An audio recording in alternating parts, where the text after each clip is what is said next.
Rồi,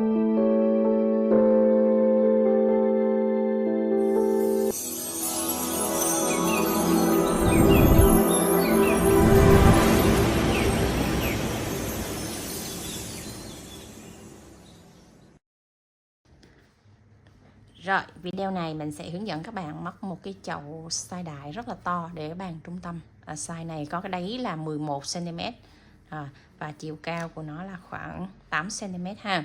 Rồi, thì để hoàn thiện cái chậu size đại này thì các bạn sẽ chuẩn bị cho mình là miêu bò. Mình sử dụng là màu trắng kem mà không một. Mình sử dụng cái này là khoảng hết hơn một cuộn chút xíu ha. Rồi, màu xanh móc mặt đất. Đó. Kim móc mình hướng dẫn đầu 4/0 thì tương ứng với kim 2.5. Các bạn sử dụng kim 2.5 cho sợi len 2.5 là được ha. Rồi chuẩn bị thêm cho mình cái cây xốp để chúng ta trang trí vào phần đáy chậu, có đường kính là 7 cm, một cái bìa cứng. Đó, mình thường sử dụng là cái bìa của cái lon bia và nó có đường kính là 11 cm. Đó, mình cắt gọn và chuẩn bị chi tiết như vậy. Và không quên chuẩn bị cho mình thêm 300 sỏi trắng và khoảng 20g gòn nữa để chúng ta cho vào phần chậu này cho nó đứng. Rồi thì toàn bộ những nguyên liệu này liễu có bán ở shop, các bạn có thể mua bằng cách mở vào bài mô tả, mình mở vào link Shopee hoặc là Lazada. Chúng ta chọn mua những nguyên liệu này để vào học móc cái mẫu chậu size đại này ha. Rồi các bạn cùng vào phần bài học với Liễu nha. Khởi tạo cho mình một vòng tròn ma thuật. Rồi móc lên 3 mũi móc xích, 1 2 3. Rồi móc vào trong vòng tròn ma thuật này cho mình là 15 mũi móc kép. 1 2 3 4 5. Rồi các bạn cứ móc tương tự như vậy cho đến mũi thứ 15 nha. Rồi xong 15 mũi móc kép, mình siết chặt cái sợi len ngắn này lại này. Đó, cho vòng tròn nó khép kín lại. Xong rồi chúng ta móc một mũi trượt bằng cái đỉnh đầu của mũi móc kép nha. Rồi là xong 15 mũi móc kép. Lên hàng thứ hai mình cũng lên 3 mũi móc xích. Rồi chân đầu tiên này chúng ta móc một mũi kép và nẹp luôn cái sợi len thừa này đi vào trong mũi móc. Tiếp tục mũi kép thứ hai cũng đâm kim vào tại cái chân móc này luôn. Chúng ta móc lên một mũi kép cùng chân móc nữa. Đó, mình kêu là FV, tức là 2 mũi kép vào chung một chân móc. Rồi qua đến chân thứ hai chúng ta cũng móc tương tự như vậy. Đó, tức là móc 2 mũi kép vào chung một chân. Rồi tương tự như vậy các bạn móc các chân còn lại, cứ mỗi chân móc là 2 mũi kép vào chung một chân nha. Rồi mình đã xong đến chân kép thứ 15 này các bạn. Đó, mỗi chân là 2 mũi kép đều như vậy. Rồi kết thúc hàng chúng ta móc một mũi trượt vào đỉnh đầu của ngay mũi kép đây để kéo len qua. Tiếp tục lên hàng thứ ba móc lên 3 mũi móc xích. Chân đầu tiên này chúng ta móc một mũi kép. Chân thứ hai móc 2 mũi kép vào chung một chân móc. Chiều cao của mũi móc kép bằng 3 mũi móc xích. Tiếp tục lên hàng thứ ba chúng ta móc một mũi móc kép. Chân thứ ba sẽ đi các bạn. Chân thứ tư chúng ta móc 2 mũi móc kép vào chung một chân móc. Đây. Như vậy mình sẽ có công thức ở hàng thứ ba là một kép đơn, một kép đôi, một kép đơn, một kép đôi, cứ như vậy lặp lại cho đến hết hàng. Rồi mình đã xong hàng thứ ba, chúng ta vẫn kết hàng tương tự giống như hàng thứ hai. Rồi tiếp tục lên hàng thứ tư, vẫn lên 3 mũi móc xích nha. Móc vào chân đầu tiên này một mũi kép đơn. Chân thứ hai một mũi kép đơn. Chân thứ ba một mũi kép đôi.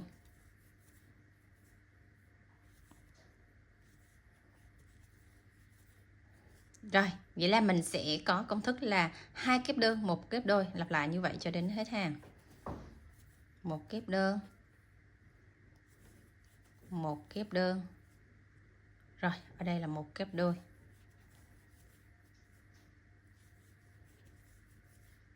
Rồi, mình đã được 2 cụm rồi, các bạn cứ móc tiếp theo nhé. Rồi, mình đã xong đến chân cuối cùng nha. Rồi, kết hàng lại. Tiếp tục lên hàng thứ 5. 1 2, 3, lên 3 mũi móc xích. Xong rồi chân đầu tiên chúng ta móc một mũi kép nè, chân thứ hai một mũi kép, chân thứ ba một mũi kép. Rồi chân thứ tư chúng ta sẽ tăng mũi tại vị trí này nha. Đó, các bạn để ý là ở chân dưới chúng ta tăng ngay vị trí nào thì chân ở trên chúng ta tăng ngay vị trí đó là được. Đó.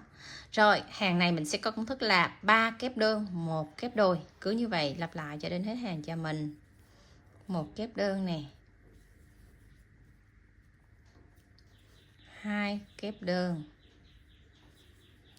3 kép đơn. Rồi ngay chân này 1 kép đôi nhé, 1 kép đôi này. Rồi lặp lại cho đến hết hàng cho mình ha. Rồi mình đã móc xong đến hàng cuối cùng.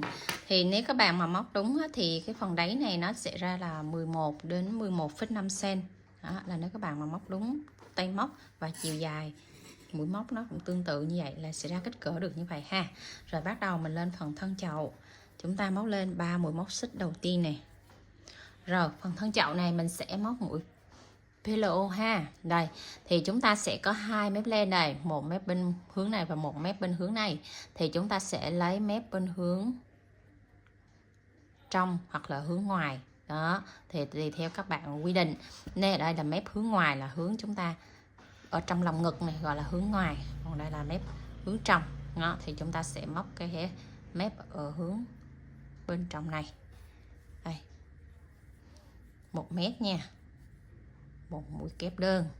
Đó, chúng ta cứ lấy một mép len như thế này thôi và móc đều là mỗi trong móc một mũi kép đơn. Đây, nửa mép len. Rồi cứ như vậy các bạn móc đều hết cho mình là mỗi trong móc một mũi kép đơn cho đến hết hàng luôn nha. Đó, cứ lấy nửa mép len móc thôi các bạn. Đây. Rồi thì nửa mép len còn lại nó sẽ hiện cái G ra như thế này để mình vẽ cái phần thân chậu lên các bạn. Rồi chúng ta móc đến chân cuối luôn nha. Rồi mình đã móc đến chân cuối rồi thì chúng ta vẫn kết hàng bình thường ở đỉnh đầu của mũi kép này nhé. Rồi siết chặt lại. Đó là nó sẽ hiện ra nửa mép này. Để lát nữa mình sẽ xử lý cái nửa mép này để cái chậu của mình nó đứng lên như thế này nha. Tiếp tục lên hàng tiếp theo chúng ta móc lên 3 mũi móc xích. Rồi chân đầu tiên chúng ta móc luôn vào cái chân này nhé, một mũi kép đơn. Chân thứ hai một mũi kép đơn. Chân thứ ba một mũi kép đơn. Lên tới phần thành chậu thì các bạn sẽ móc cái mũi kép này nó chặt tay để khi mình nhồi gòn nó không có bị hở lỗ nha. Rồi chân thứ tư chúng ta sẽ móc một mũi kép đôi chặt tay, tức là đây trên kim nó hai sợi len nó phải xích với nhau thì khi mình móc cái mũi móc vào đó, đó là cái mũi nó khít, nó không có bị hở lỗ này. Khi mình căng ra như thế này cũng không có bị hở lỗ. Như vậy là các bạn mới gọi là móc thành công nhé. Đây tại cái chân này chúng ta móc thêm một mũi kép nữa vào đây. Đó, rồi là ở hàng thứ hai của phần thân chậu mình sẽ có công thức là 3 kép đơn 1 kép đôi. Lặp lại như vậy cho đến hết hàng cho mình nha. Rồi tiếp tục chúng ta móc tiếp nè. 1 kép đơn, 2,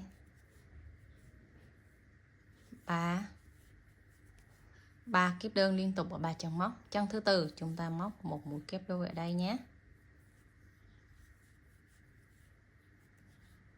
Rồi cứ như vậy các bạn lặp lại công thức là 3 kép đơn 1 kép đôi, lặp lại cho đến hết hàng nha. Mình đã móc đến chân cuối cùng này các bạn. Chân cuối cùng luôn luôn lúc nào cũng là chân tăng nha. Rồi xong chân tăng chúng ta cũng móc một mũi trượt vào ngay đỉnh đầu này để kết thúc lên này. Đó là cái phần này nó tăng mũi cho nó loe rất là nhiều. Đó, nó bự ra như vậy đó. Tiếp tục chúng ta lên hàng tiếp theo, móc lên 3 mũi móc xích. 1, 2, 3. Chân đầu tiên này chúng ta móc một mũi kép. Và các chân còn lại các bạn móc đều là mỗi chân móc một mũi kép, không có tăng mũi nữa. Và luôn luôn lưu ý là mũi kép này móc cực kỳ chặt tay ha, để mình nhồi gòn vào nó không có bị hở gòn ở tất cả các mũi móc nha. Rồi cứ như vậy các bạn móc đều là mỗi chân móc một mũi kép. cho đến chân cuối cùng luôn nha, không có tăng mũi ở hàng này các bạn.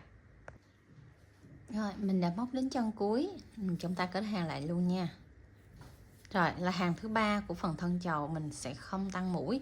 Tiếp tục lên hàng thứ tư, mình cũng lên 3 mũi móc xích nè. Móc mũi đầu tiên là mũi kép.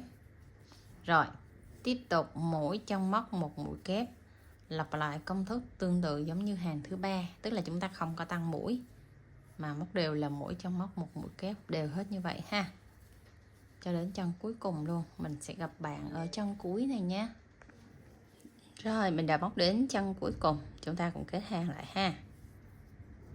Quy tắc kết hàng tương tự giống như hàng dưới.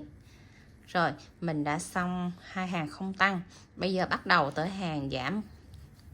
Hàng giảm thì chúng ta sẽ móc lên 3 mũi móc xích nè, 1 2 3. Rồi mình sẽ móc liên tục 9 chân móc, mỗi chân móc là một mũi kép đơn nha.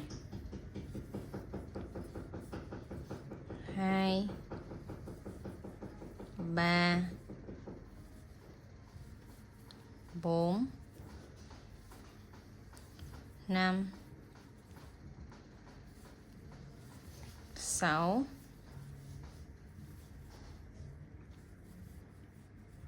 7 8 9. Rồi xong 9 mũi kép đơn, 2 4 6 8 9, 9 mũi kép đơn. Rồi bắt đầu hai chân tiếp theo chúng ta sẽ móc một mũi giảm. Rồi tức là chúng ta qua hai sợi len được chừa, trên kim có hai sợi len mình chừa lại, tiếp tục qua chân tiếp theo qua hai sợi len, rồi chừa lại, trên kim có 3 sợi len, chúng ta sẽ móc trượt qua hết luôn như vậy. Đó gọi là một cụm mũi giảm, hai chân dồn lại được gọi là cụm mũi giảm. Rồi như vậy chúng ta sẽ có công thức là 9 mũi đơn, một mũi giảm, lặp lại như vậy cho đến hết hàng. Chân tiếp theo chúng ta sẽ móc mũi đơn, chân tiếp theo nữa chúng ta móc mũi đơn. Đó các bạn sẽ lặp lại công thức là 9 mũi kép đơn, một mũi kép giảm, như vậy cho đến hết hàng ha. Rồi đến cái chân cuối cùng này thì nó sẽ dư là 2 mũi móc, thì các bạn cứ móc tăng lên cho mình là 11 chân móc mũi đơn ha. Rồi bắt đầu mình mới móc mũi giảm. Đó, 11 chân móc mũi kép đơn. Đó nó sẽ từ này qua bên này 2 6 8 10 11 chân móc nha. Rồi còn lại hai chân cuối thì mình mới móc mũi giảm. Đây. Rồi trượt chân qua luôn các bạn. Đó, cứ như vậy mỗi hàng kết hàng các bạn đều trượt chân qua mũi kép đầu tiên này nha. Rồi lên tới hàng tiếp theo các bạn móc lên 3 mũi móc xích. Rồi chân đầu tiên này chúng ta móc một mũi kép này, chân thứ hai một mũi kép. Ở hàng tiếp theo này thì chúng ta sẽ móc đều là mỗi chân móc một mũi kép, không có giảm mũi nữa. Đó, cứ như vậy các bạn chạy đều hết cái hàng này cho mình luôn, mỗi hàng móc này đều là mũi đơn hết ha. Đó đều là mũi kép đơn hết cho mình. Rồi đến chân cuối cùng này tất cả đều là mũi kép đơn. Rồi mình đã đi xong hết một hàng mũi kép đơn rồi, và phải chặt tay như vậy ha. Rồi đến chân cuối cùng thì chúng ta cũng móc một mũi trượt thì kết thúc xong một hàng móc. Đó là cái chậu của mình nó đang có cái độ bo vào rồi nha. Tiếp tục lên hàng tiếp theo mình cũng lên 3 mũi móc xích nè. Rồi chân đầu tiên chúng ta móc một mũi kép. Hàng đây mình sẽ móc giảm mũi tiếp tục nữa, thì chúng ta sẽ móc liên tục là 8 mũi kép đơn, liên tục ở 8 chân móc nha. 3 4 5 6 7 8. Rồi xong 8 mũi kép đơn. Rồi chân tiếp theo này chúng ta sẽ thực hiện một cụm mũi giảm này, giảm mũi ở đây. Rồi 2 mũi giảm là 1. Đây các bạn, trượt mũi qua. Đó. Rồi như vậy giờ chúng ta sẽ có cụm là 8 kép đơn và một cụm giảm. Rồi cứ như vậy các bạn móc tiếp tục là 8 mũi kép đơn và một mũi giảm nữa. Đó, cứ như vậy các bạn móc tiếp theo như vậy cho mình 8 đơn một giảm, 8 đơn một giảm nha. Rồi đến cái chân cuối á, thì nó sẽ bị dư 2 chân so với những cái cụm khác, thì các bạn móc lên là 10 mũi kép đơn. Rồi mình bắt đầu mình mới đi một mũi giảm ở đây nha.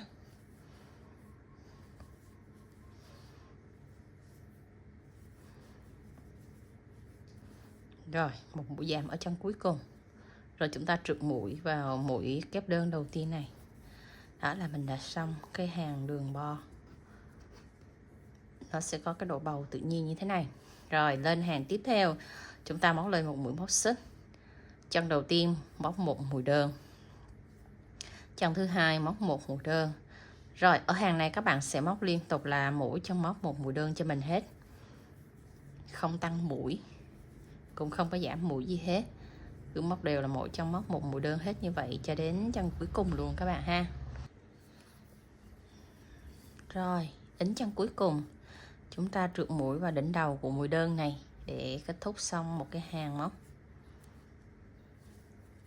Rồi tiếp tục lên hàng tiếp theo, móc lên một mũi móc xích. Và ở đây chúng ta sẽ thực hiện mũi nửa kép ở g bên ngoài này. Đó, đây. Và chúng ta sẽ móc lùi lại đây, mình gọi là mũi đơn lùi. Còn mũi đơn như cái hàng vừa rồi gọi là mũi đơn tiến, thì mũi đơn lùi chúng ta sẽ móc như sau. Lấy một mép len ở phía bên ngoài đây, một mép len ở phía bên ngoài thôi, phía bên trong chúng ta chừa lại này nha. Rồi và chúng ta cũng lấy len móc một mũi đơn bình thường như vậy. Đó, mình làm lại cho các bạn xem chi tiết này. Đây, lùi cái kim qua chân sau lưng, lấy len một nửa mép len, rồi móc sợi len đây, đó, móc một mũi đơn. Đó là chúng ta được một mũi đơn. Tiếp tục ở chân tiếp theo móc lùi là chân móc lại là lấy nửa mép len ở phía bên ngoài đây, còn mép bên trong này chúng ta chừa lại ha, lát nữa mình khâu mặt đó. Rồi xong cho cái kim vào sợi len, móc kim qua và móc một mũi đơn ở đây. Rồi đó, lùi kim lại lấy nửa mép len phía bên ngoài, rồi móc sợi len qua cái chân móc đó trước ha, qua chân móc đó trước rồi chúng ta mới móc một mũi đơn qua. Đó, nó không có khó đâu các bạn, nó chỉ là lùi cái chân móc qua thôi. Ở chỗ này mình đang có 2 sợi len này, mình trượt qua một cái nữa cho nó hết.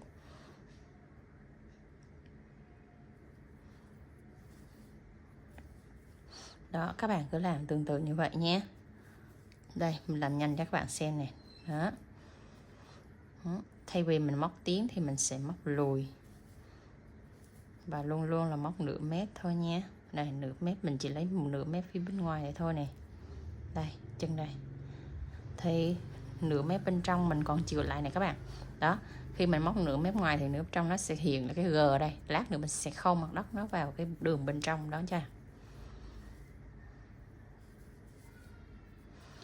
Đây. Đó, cứ như vậy các bạn móc đều đặn hết cho mình thôi, chứ không có gì là khó cả. Đây, lúc mình móc nhanh nè các bạn nhìn nha. Đó.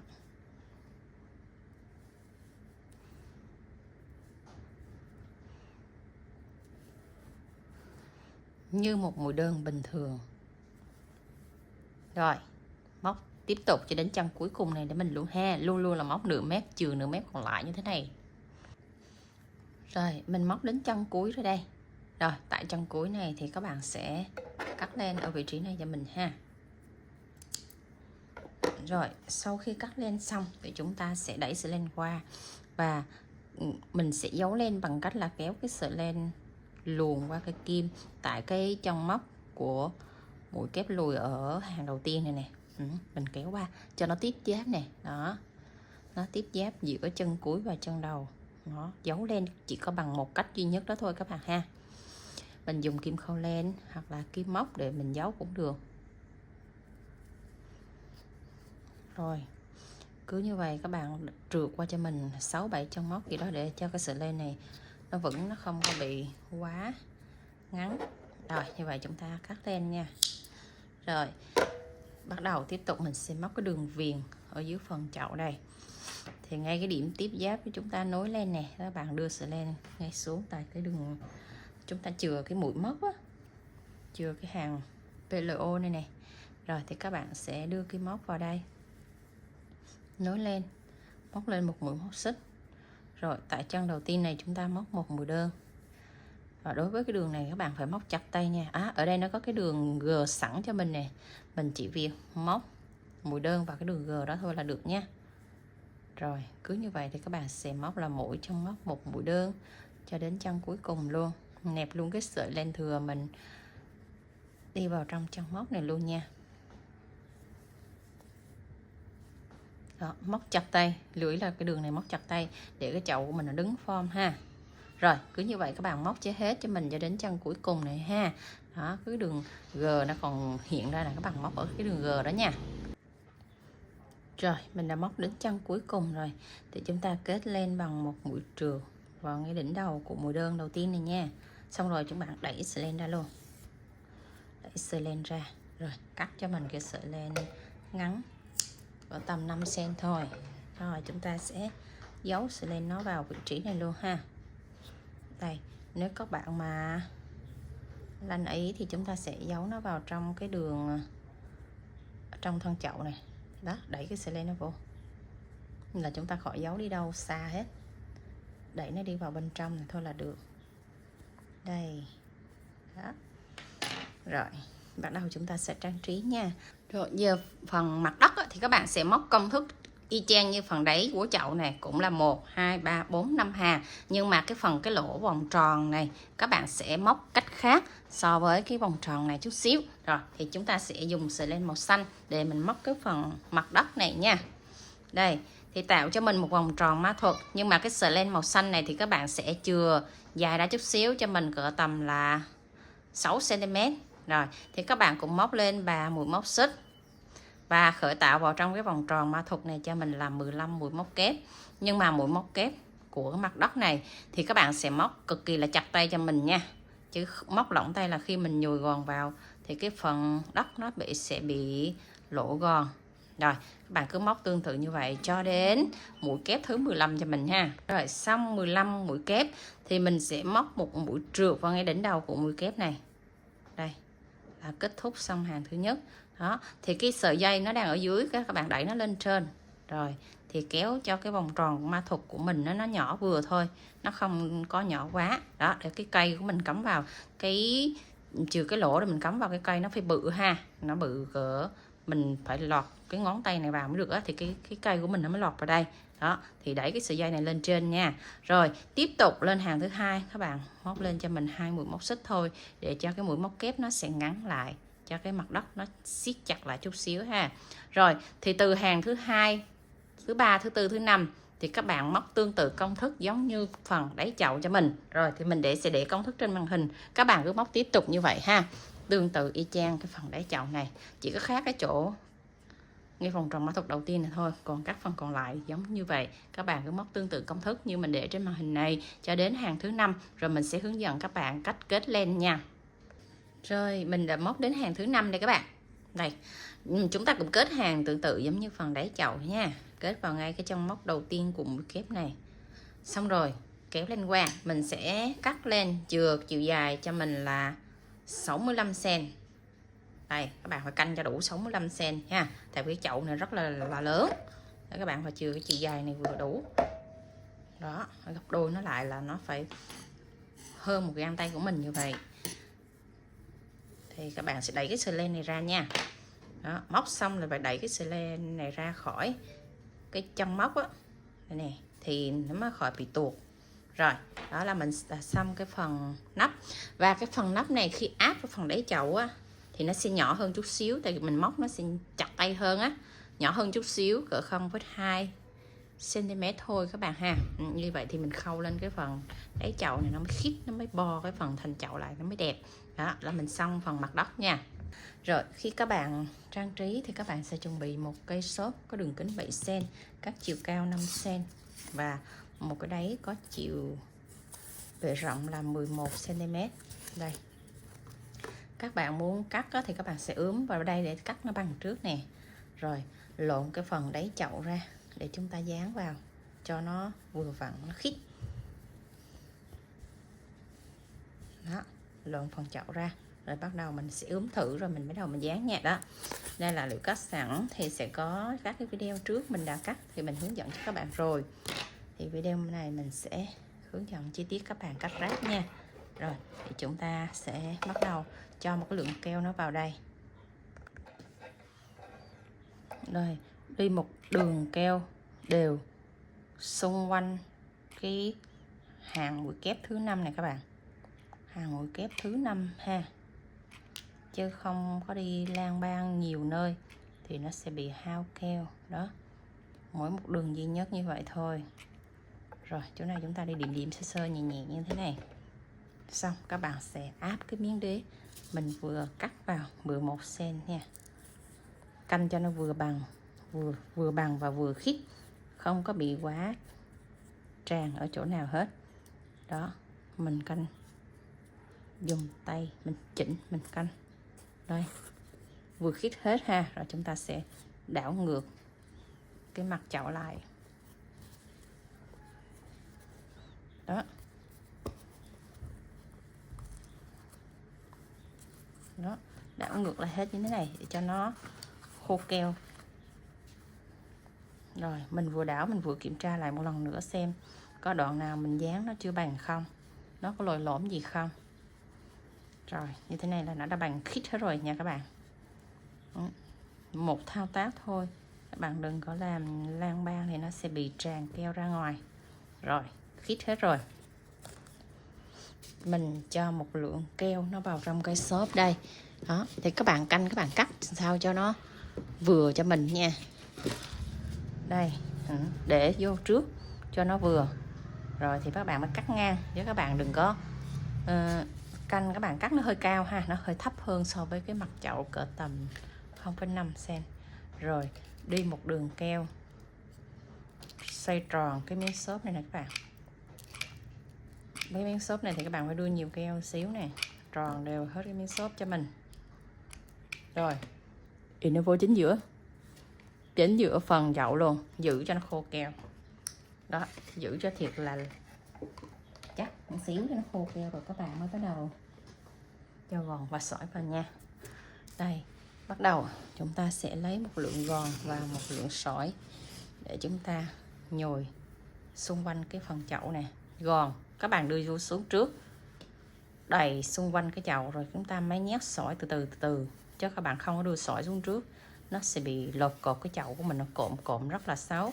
Rồi nhét sỏi gòn đầy hết cho mình luôn các bạn. Khi các bạn canh cái lượng gòn nó đều rồi ha, thì các bạn sẽ bắt đầu cho sỏi xung quanh nè, cho sỏi ở phía trong ha. Đây, và lựa cái dòng sỏi lớn chứ không lấy sỏi nhỏ. Mình sẽ đẩy một lớp đều xung quanh phần chậu ở phía trong của cái lớp gòn, nó tiếp xúc với cái lớp cây xốp. Rồi bắt đầu đi lớp thứ hai. Đó, các bạn phải đẩy đi từ như vậy thì cái lượng gòn và lượng sỏi nó sẽ hòa quyện với nhau, nó không có bị lột cột trong cái phần thân chậu. Đây là bí quyết để mình làm chậu đẹp và không có bị lộ sỏi ra phía bên ngoài. Đó, các bạn cứ canh đều, mình bỏ cái lượng sỏi vào trong chậu này là 300g thì nó mới đủ cái độ vững của cái chậu các bạn nhé. Đó, bỏ hết đều hết. Lớp thứ ba nè, mình đang đi lớp thứ ba nha. Sỏi nó sẽ nằm rải rác đều hết xung quanh. Nếu các bạn có cái cân thì bạn sẽ cân, còn không có thì mình sẽ ước lượng khoảng tầm là 35 viên sỏi lận đấy các bạn ha. Đó, rồi mình đi một lớp gòn lên tiếp. Lớp gòn nó trộn cái lớp sỏi, nó không có bị bung sỏi ra ngoài.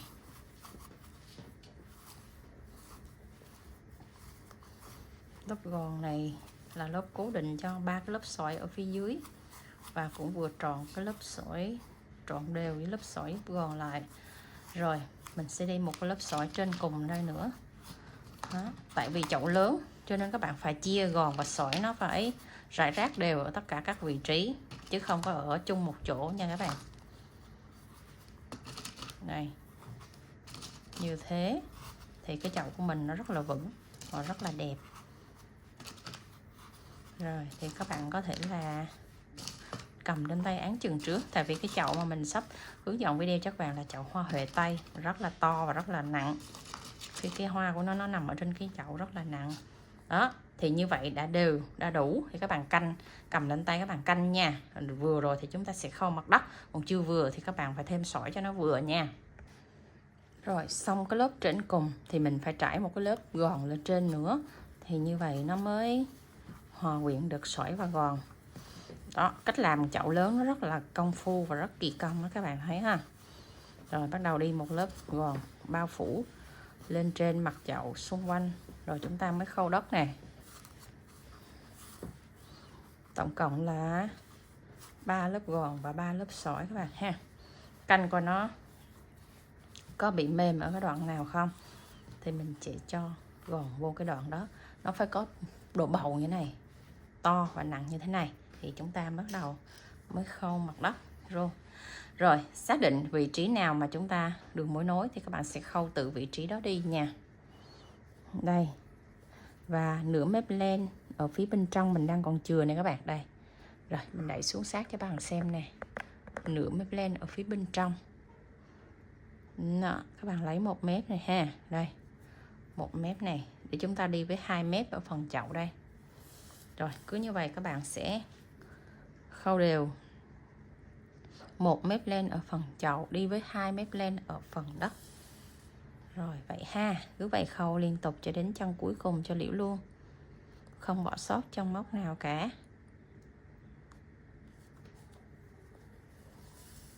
Tính ra là cái chậu này nó to nhưng mà mình móc nhanh phải không các bạn, tại vì mũi móc kép cho nên móc rất là nhanh.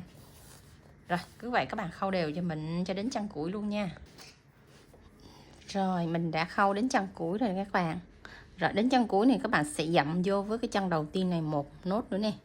Đó, dặm vô như vậy để mình khít lại cái phần thân chậu ha. Rồi dẫu lên và thêm 1 bọng nữa rồi chúng ta cắt lên nha. Đó, nếu các bạn làm đúng công thức với mình á thì cái phần chậu và phần mặt đất nó sẽ khớp với nhau vừa đủ luôn. Rồi mình cắt lên, thế là xong. Rồi còn cái vị trí ở giữa này nè các bạn, chừa đó để lát nữa mình sẽ cắm cái chậu hoa nó vô đây nha. Các bạn đừng có cắt cái sợi len ở đây nha, mình sẽ hướng dẫn các bạn cách để chúng ta cắm hoa như thế nào. Rồi thì Màn Định đã hướng dẫn cho các bạn xong cái chậu size đài rất là to. Rồi ở video sau các bạn sẽ theo dõi tiếp để chúng ta móc cái mẫu hoa huệ Tây mình cắm vào đây để mình trưng bàn trung tâm, bàn làm việc, bàn Tết cũng rất là đẹp. Rồi mình đã hướng dẫn cho các bạn hoàn thiện xong cái chậu size đại to ơi là to rồi. Chúc các bạn móc thành công nha. Nếu có đoạn nào các bạn chưa hiểu, chưa thắc mắc, chưa rõ thì các bạn cứ để lại bình luận thì Liễu sẽ trả lời bình luận sớm nhất để chúng ta hoàn thiện cái chậu size đại này, chuẩn bị lên một bình hoa rực rỡ rất là đẹp. Bye bye, hẹn gặp lại các bạn ở những video sau nha. See you.